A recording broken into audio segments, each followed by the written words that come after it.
Weeks before the start of the Kentucky General Assembly's 60-day session, some lawmakers are already talking up their ideas.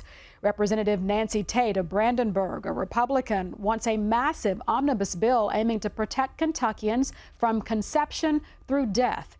During a legislative hearing this week, Tate and former state representative and now pro-life activist Adia Wushner talked about it to lawmakers on the Joint Health Services Committee.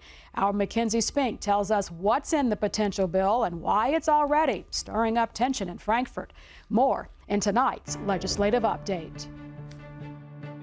It would be called an Act to Protect Vulnerable People, a proposal seeking to increase criminal penalties or otherwise tighten up Kentucky laws regarding illegal abortion pill trafficking, abortion travel targeting minors, commercial surrogacy, medically assisted death, and organ procurement systems.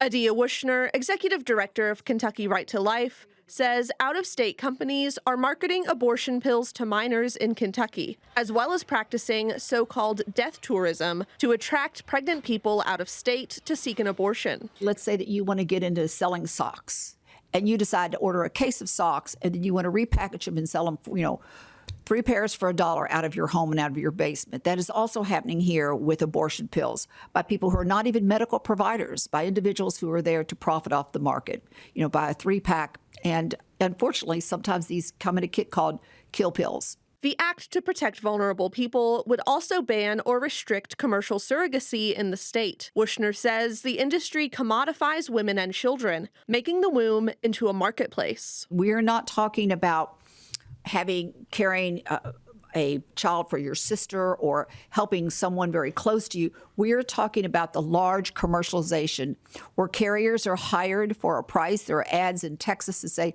be a surrogate for $60,000, for $100,000. They're contracted carriers for children. Under these contracts, the carrier is required to terminate the pregnancy if the purchasers change their mind or if there's a fetal anomaly. Several Democrats on the committee spoke in opposition of the bill, saying that the measures in the bill haven't been proven effective by data and that the language was unnecessarily inflammatory. I would really encourage you, plead with you, as you craft this omnibus legislation to really look at research-supported solutions and not just maybe popular political talking points. When we talk about death tourism, but we fail to work on exceptions for fatal fetal anomalies, we set people up. We push them into a trap where we then call them death tourists. What an ugly thing to say about someone who wants to be a mother. There was also issue with the way that these policy ideas were being presented. Representative Burke felt that putting so many measures in one massive bill would hamper a thorough vetting of each individual issue that she felt should be considered separately. It's clear to me that it's not about doing the right thing, because doing the right thing is taking a slow and methodical approach, looking at things in great detail, filing each one of these as a single bill, and workshopping them all.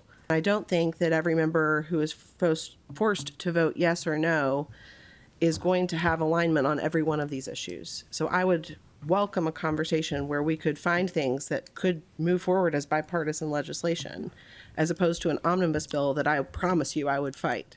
Although the majority of comments on the bill came from the Democrats on the panel, Republican Senator Lindsey Tichenor said she feels it will have a lot of support in the Republican-dominated legislature this upcoming session. I just want to say thank you. I know you've gotten a barrage of negative comments about this legislation and the efforts that you're taking to preserve and protect human dignity and life in its most vulnerable form. And I think the majority of the people that sit on this committee do support these measures. Intended to be filed separately from the potential omnibus bill is a measure that would require schools to show a video called Meet Baby Olivia, which is a computer-generated video meant to represent fetal development. But critics claim the animation isn't based on science.